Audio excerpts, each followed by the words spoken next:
І я хочу щиро подякувати Тоні за те, що він сьогодні був зі мною там, розділив цей емоційний момент і віддав шану загиблим, але також продемонстрував найвищий рівень поваги до тих солдатів українських, які продовжують, які ведуть контрнаступ, які беруть участь в оборонних боях і захищають Україну. Для мене сьогодні було дуже важливо почути слова державного секретаря про високу оцінку дій наших солдатів, наших офіцерів, наших сил оборони України. Це дійсно та об'єктивна оцінка, яка враховує складну реальність на фронті і ті подвиги, які вчиняють українські військові. Але насамперед тепер давайте пройдемо по субстантивній частині наших переговорів.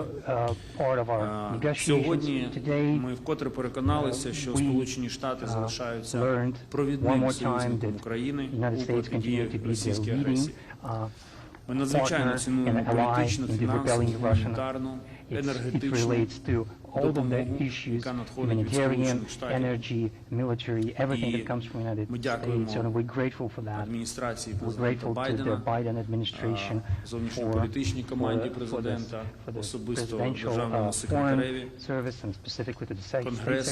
Конгресу і кожному американцю, який підтримує Україну в цій боротьбі. Військова допомога, яка надається Україні, також фінансова допомога та інші види допомоги, вона не є благодійністю. Я хочу ще раз це підкреслити. Це найвигідніша безпекова інвестиція США у безпеку Європі, в євроатлантичному просторі і в усьому світі. Сьогодні Україна за підтримки партнерів стримує Росію, змушує її відмовитися від своїх агресивних планів на підпорядкування своїй волі держав світу. При цьому безпрецедентно в історії жодне американське життя ми не ставимо під загрозу.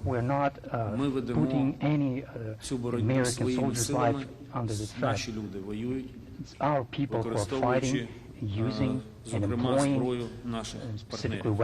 Ми ніколи не закликали ввести американські війська на територію України, ніколи не будемо цього робити. Але дійсно ми потребуємо підтримки у цій боротьбі.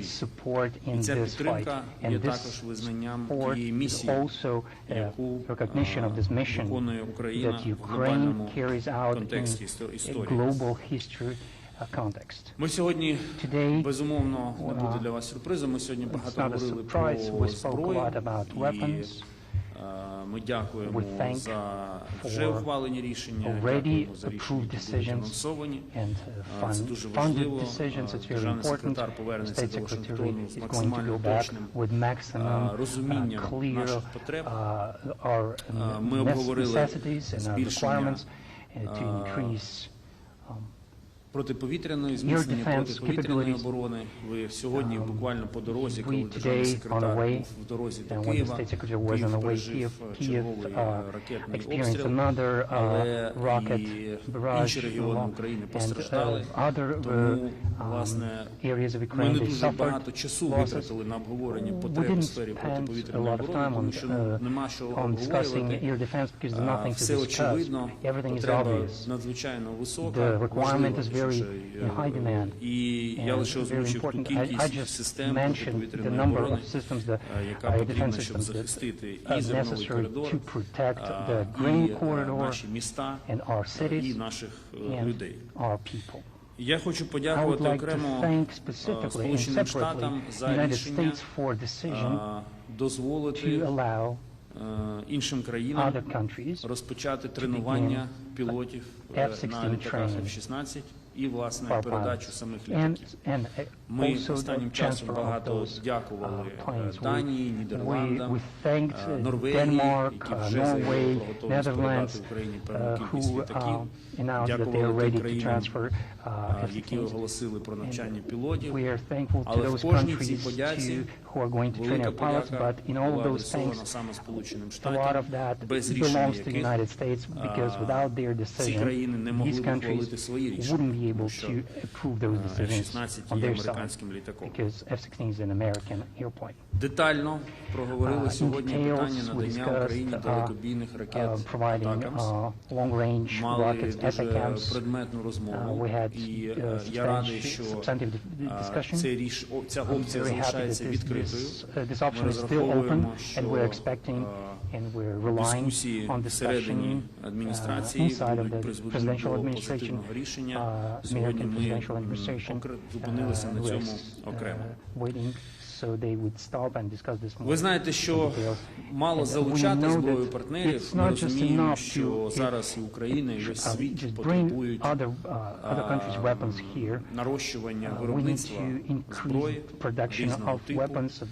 І дійсно в історії є часи, коли світ роззброюється, але зараз настали часи, коли світ вимушений to get rid of weapons, but now the world is arming itself. Я поінформував державного секретаря про наш план провести в Києві перший форум оборонних індустрій, на якому українські та іноземні компанії об'єднають зусилля зі спільного виробництва і обслуговування зброї. Я також наголосив, що по суті йдеться про інтеграцію української оборонної індустрії в оборонну індустрію НАТО. Я дякую державному секретареві за підтвердження, що США та американські компанії візьмуть участь у цьому важливому заході. Декілька слів, я вже згадував зерновий експорт, тут наші позиції абсолютно збігаються. Ми вважаємо, що найбільш перспективним є Дунайський коридор, будемо працювати над його розвитком. Окремо було велике питання у нас сьогодні, звісно, про формулу миру. Ми скоординували подальші кроки щодо зміцнення, розширення кола учасників цієї ініціативи президента Зеленського. Ми констатували, що формула миру є базовим таким планом припинення війни в Україні, і в цьому тут є історичний момент теж, тому що, по суті, принаймні вперше на моїй пам'яті, правила припинення війни визначаються не третьою стороною, не агресором, а самою Україною, на яку напали, яка відбувається від агресії. Це дуже важливий випадок для міжнародних відносин, для міжнародної дипломатії, і це дуже справедливий випадок, це дуже справедливий підхід. Тому тут ми домовилися про конкретні кроки, які будемо спільно вживати. І зрештою, я ще хочу одне питання згадати, це цивільні полонені. Я поінформував державного секретаря про те, що Росія зараз втілює наймасштабнішу в новітній історії операцію із захоплення цивільних осіб у полон. Десятки тисяч людей, цивільних, не військових, опиняються в російському полоні тільки через те, що вони українці якимось з якоїсь причини не подобаються російським окупаційним властям. Ми в Україні зрозуміли, що світові потрібні більш дієві механізми для того, щоб рятувати цих людей. Тут ще є багато запитань. Але ми не повинні дозволити Росії створити прецедент, яким користуватиметься і вона, і інші злонавмисні режими, щоб використовувати цивільних людей як заручників. Ми домовилися, що наші експертні команди проведуть консультації щодо того, які інструменти наявні в міжнародному праві можуть бути задіяні для звільнення цих людей, а у разі потреби, які інструменти мають бути створені для того, щоб цих людей рятувати. І наостанок я хочу подякувати державному секретареві дійсно за те, що Що б ми не обговорювали, великі дипломатичні everything that we зусилля, discussed, all of the як формула efforts, миру, like peace formula, відносини з африканськими relations with країнами, African countries, зброю, weapons, контрнаступ. counteroffensive.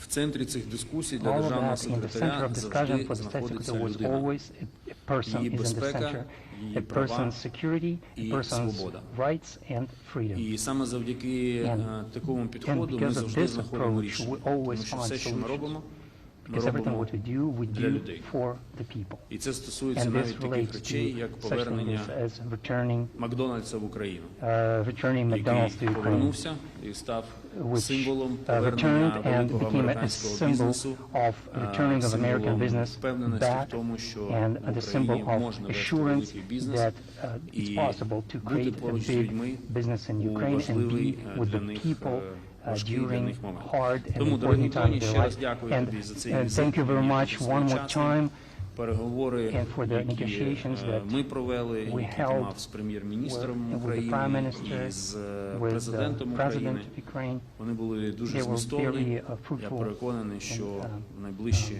найближчим часом sure будуть that ухвалюватися in the конкретні future we рішення will за have результатами some цих переговорів. new Ми й надалі decisions рухатимемося вперед. and we'll continue our будь-хто motion ahead. В світі, No one in the хто world сумнівається who's у doubting тому, що that Україна і Сполучені Ukraine and Штати United States стоятимуть пліч-о-пліч у цій stand війні до shoulder by перемоги. shoulder till the end of Сьогодні the отримали victory. черговий Today they сигнал, saw and що they вони received глибоко a new signal помиляються. that they are wrong. Ми йдемо вперед We're moving forward разом, together тому що ми because розуміємо, we що ця війна understand не this лише war, про not майбутнє just України. about, it's not Вона about про the майбутнє future of всього Ukraine, світу. it's Ми about the маємо future of the захистити world, цей and we світ should спільно. defend Дякую. this world Тоні, будь jointly. ласка. Tony, please. Dmitro, thank you very, very much.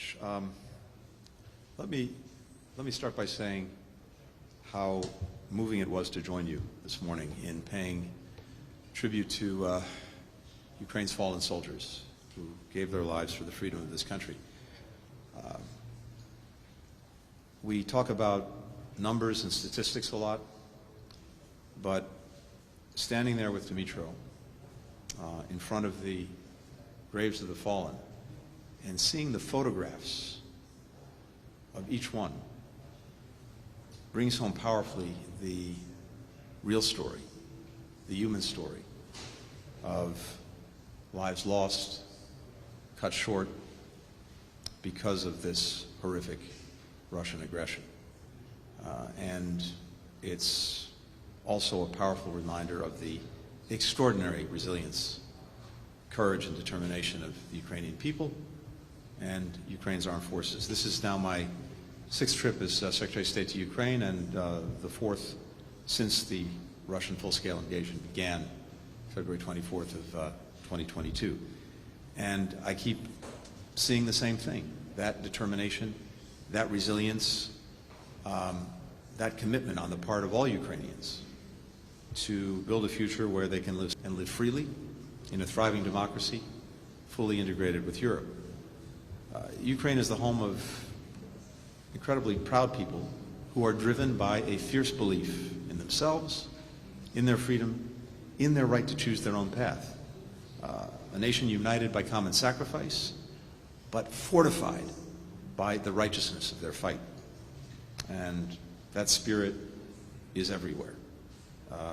I saw it again today in the men and women who are reopening or visiting businesses in Kiev, in the children returning to class for the new school year, in the families and communities defiantly continuing to live their lives, even as Putin seeks to end them. The United States is committed to empowering Ukraine to write its own future. In the crucible of President Putin's brutal and ongoing war, the United States and Ukraine have forged a partnership that is stronger than ever and growing every day. We will continue to stand by Ukraine's side, and today we're announcing new assistance totaling more than $1 billion in this common effort. That includes $665.5 million in new military and civilian security assistance.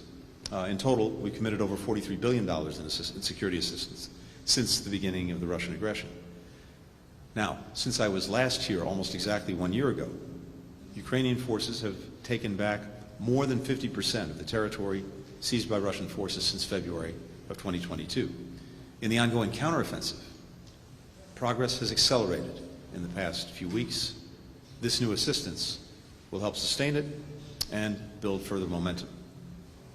The assistance includes an additional $175 million in drawdown authority that will provide significant support for Ukraine's air defenses, a critical need, as you've heard Dmytro say, among other areas. Another $100 million in foreign military financing to support Ukraine's longer-term military needs. $300 million to support law enforcement efforts to restore and maintain law and order in liberated areas. We're sending our first delivery of mine-resistant ambush-protected vehicles to Ukraine's border guards and police, some of whom I'll have an opportunity to visit with tomorrow. And we're providing critical assistance for demining to help clear Russian landmines, unexploded ordnance, and other daily remnants of war-killing and maiming civilians.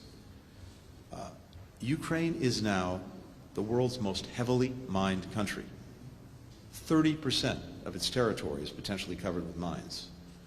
Russia's weapons of war have killed hundreds of civilians and threatened to put millions at risk for years, even decades to come.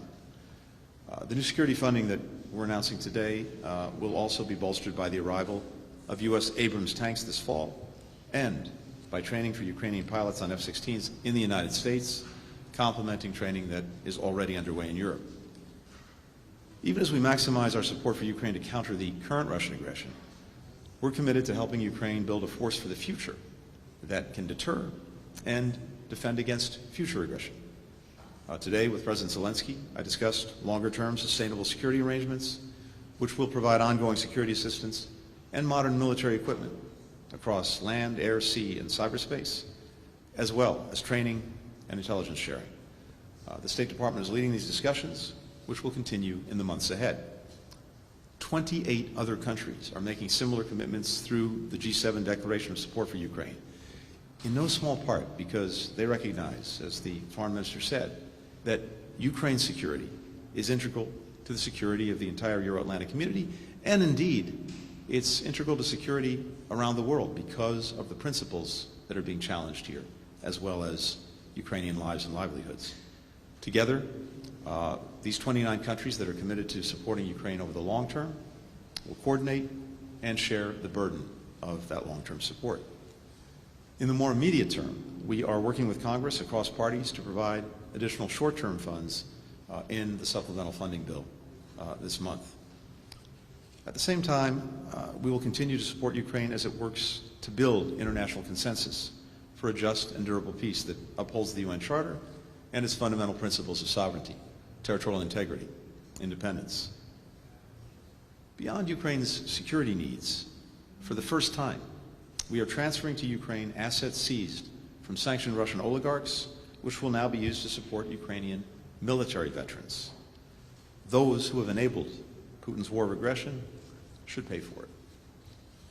We're continuing life-saving humanitarian assistance, emergency shelter for those whose homes Russia has destroyed, medical support and health care for survivors of relentless Russian missile attacks and shelling, including, as we saw again last night and today, food, clean drinking water, generators for communities. Today we're committing an additional $206 million toward that effort, much of which is dedicated to helping the more than 6 million Ukrainians who are displaced by Russia's war. As Russia continues to weaponize food, we're helping people within Ukraine and around the world who are suffering from extreme hunger as well as malnutrition. Not content with pulling out of the Black Sea Grain Initiative, which has sent 32 million metric tons of Ukrainian grain to the world, the equivalent of more than 18 billion loaves of bread, most of it to developing countries, Putin is now bombing Ukrainian granaries and warehouses, mining port entrances, driving up food prices around the world, devastating Ukrainian farmers. Now, Russia claims it would be willing to return to the Black Sea Grain Initiative if its conditions are met. The United Nations has put forward a proposal that meets those conditions, but Putin continues to hold out. Meanwhile, Russia is using the hunger and market distortion that it's created to profit from record-breaking exports of its own grain. As we build international pressure on Russia to return to the Black Sea Grain Initiative, we're working with Ukraine to find and use alternative routes for its grain shipments to other countries. For Ukraine not only to survive, but to thrive, we're also supporting its efforts to rebuild from Russia's aggression. At the Ukraine Recovery Conference held in London a few months ago, I pledged that the United States would invest more than $520 million in making Ukraine's energy infrastructure, more than half of which has been destroyed by Russia, cleaner, more resilient, and more integrated with Europe. We're making new investments to enhance the transparency of Ukraine's institutions and to bolster the rule of law so that Ukraine's democracy is even more responsive to the needs of its people and can attract the private capital needed to rebuild.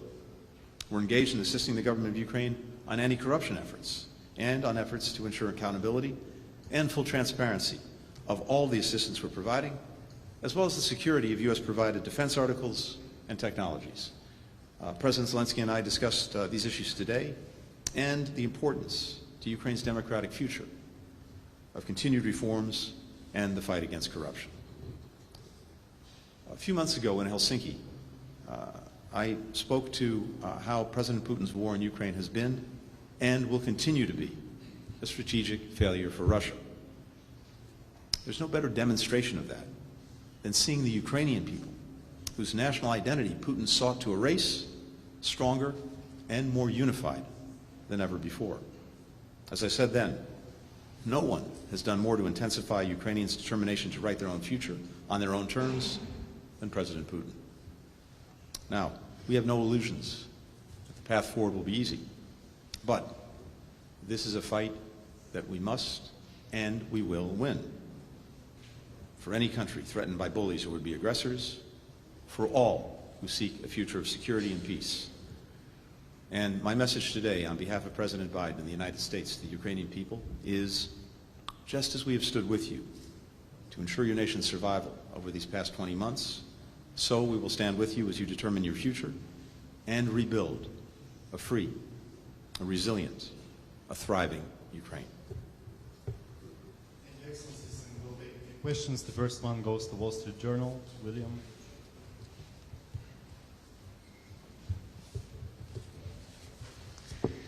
Thank you so much, both of you.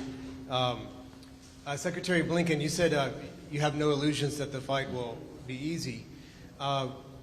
What did you hear, what one or two things did you hear on this trip from President Zelensky or others that you can take back to President Biden and the American people and say this is a fight that Ukraine can win, or this is a fight that it makes sense for the U.S. to support? And also, for Foreign Minister Kuleba, I wanted to ask a similar question. Are you at all worried about waning political support for the war in Ukraine in the United States? Thank you. Will, thank you. First, as I said, it's important to put where we are, where Ukraine is in perspective. As I mentioned a moment ago, I was last here almost exactly a year ago, and in that time, in the year since I was last here, Ukraine has taken back more than 50% of the territory that Russia has seized from it since February of 2022. In the current counteroffensive, we are seeing real progress over the last few weeks. As it happens, President Zelensky just returned from the front line, so I was able to hear directly from him his assessment of the counteroffensive, and I think it very much matches our own, which is, as I said, real progress in recent weeks. We are doing everything we can to maximize our support to Ukraine as it pursues the counteroffensive.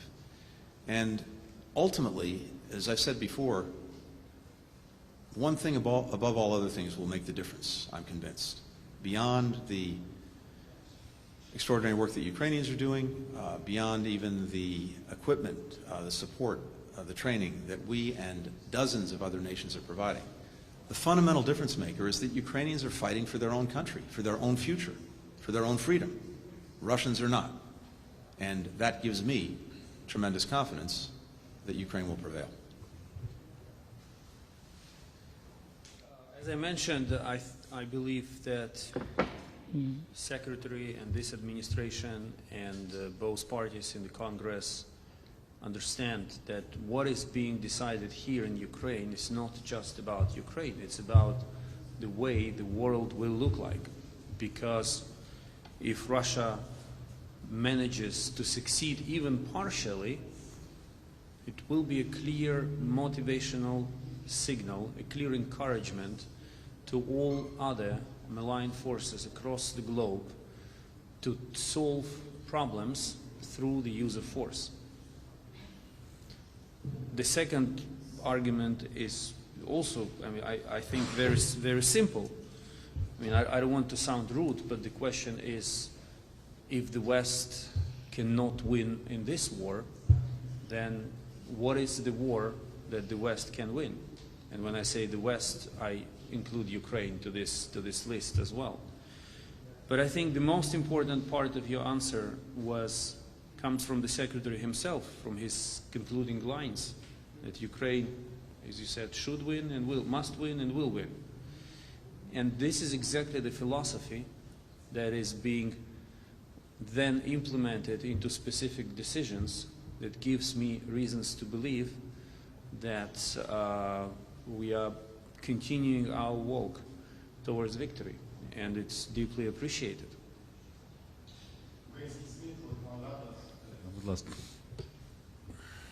Вітаю, маю таке запитання до пані Ентоні. Буквально декілька тижнів тому вам вдалося поговорити з американцем Полом Вілленом, якого Росія вже близько 4 років утримує у в'язниці. Зокрема, Росія також утримує і наших українців. І маю до вас питання, чи долучиться США, можливо, до переговорного процесу, або якось інакше зможе допомогти Україні повернути наших громадян.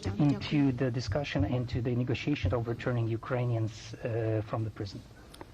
Thank you very much. First, let me say that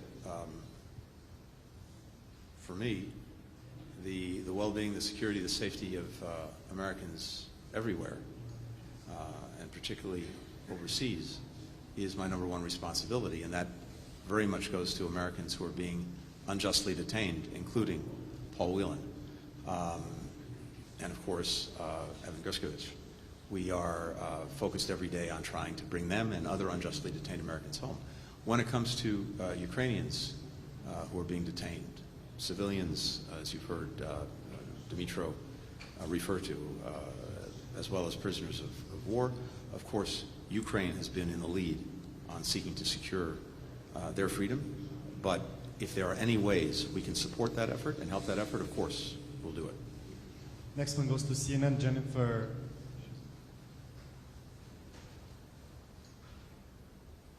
Thank you so much for doing this, both of you. Mr. Secretary, yesterday Russia and Saudi Arabia announced they would continue their voluntary oil production cuts, and that's already seen a surge in oil prices.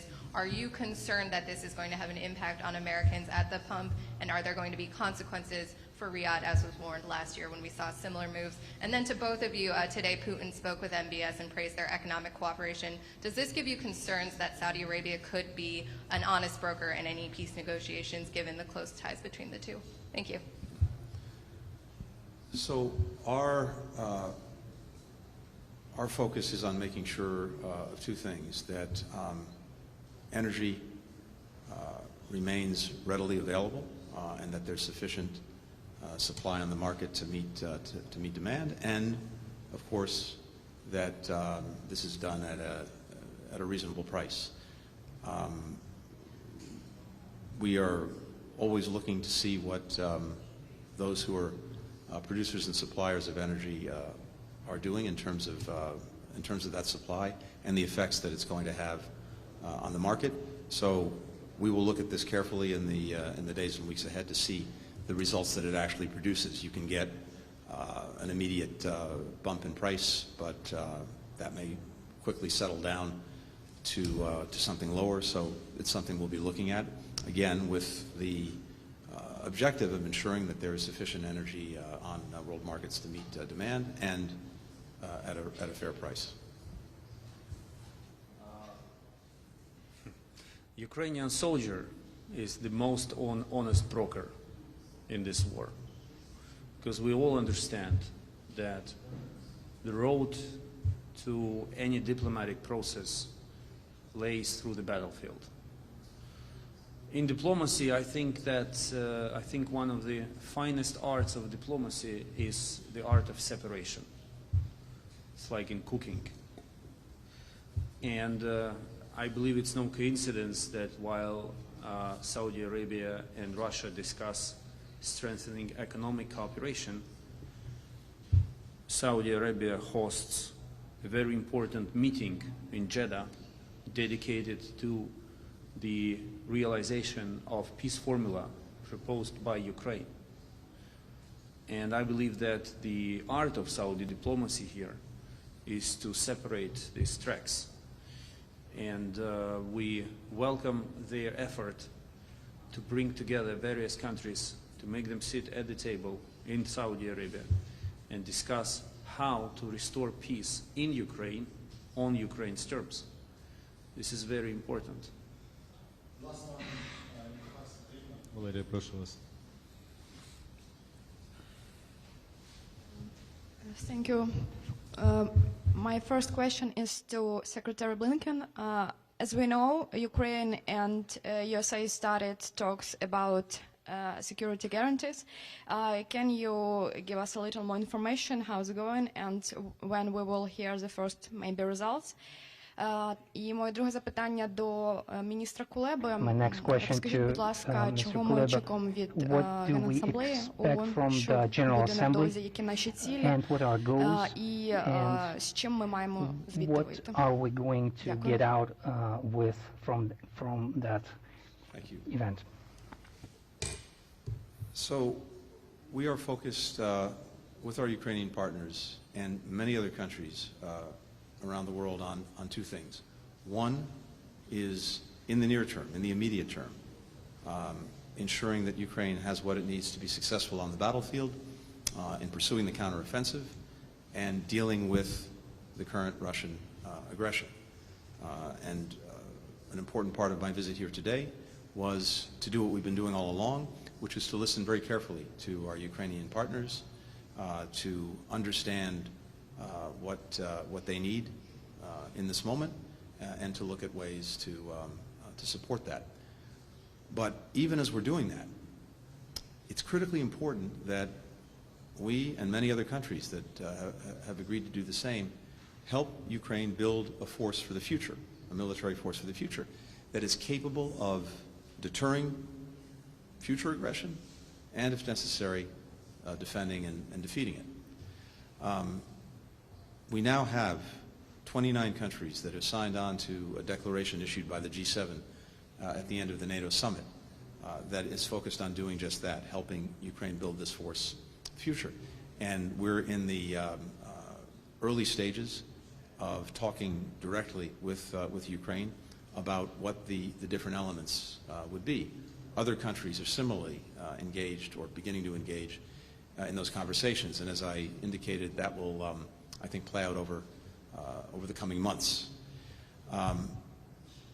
It's important because we want to make sure that Ukraine is in a position for the long term, not just today, to deter aggression and to defend against it. We need President Putin to understand that he cannot outlast Ukraine, he cannot outlast Ukraine's supporters, that Ukraine is actually going to grow stronger and even more effective with a military force that is world-class, but also a strong and vibrant economy and a strong and vibrant democracy. So all of these things together are the recipe for, as I said earlier, the Ukraine that not only survives this Russian aggression, but thrives in the future. That's the best possible response to what Putin has done. So this work on helping Ukraine build long-term deterrence and defense, as I said, we're beginning to engage in those conversations in detail, but this will be something that we work on in the coming months. In Ukrainian. Генасамблея буде традиційно General насиченою і Assembly will be напруженою. very Пріоритет номер один – це залучення нових країн до реалізації формули миру президента Зеленського і здійснення наступних кроків, власне, на шляху до проведення глобального саміту формули миру. Пріоритет номер два – це, безумовно, питання експорту українського збіжжя на світові ринки. Це в цьому процесі, ви знаєте, Організація Об'єднаних Націй має свою роль, а в результатах цього процесу надзвичайно зацікавлений весь світ, особливо країни Африки, Азії, тому що глобальна продовольча безпека і ціни на хліб зараз залежать, на жаль, від російського шантажу. Ми маємо звільнити світ від можливості Росії шантажувати світ голодом.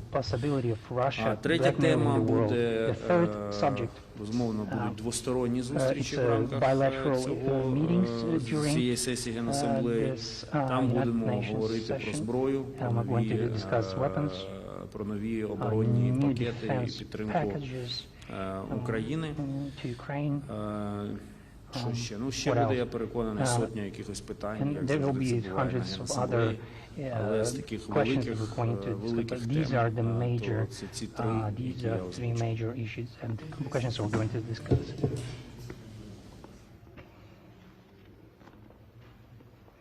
Я вас вітаю. Як людина, яка це вперше робила, ви блискуче впоралися. Я його перед тому.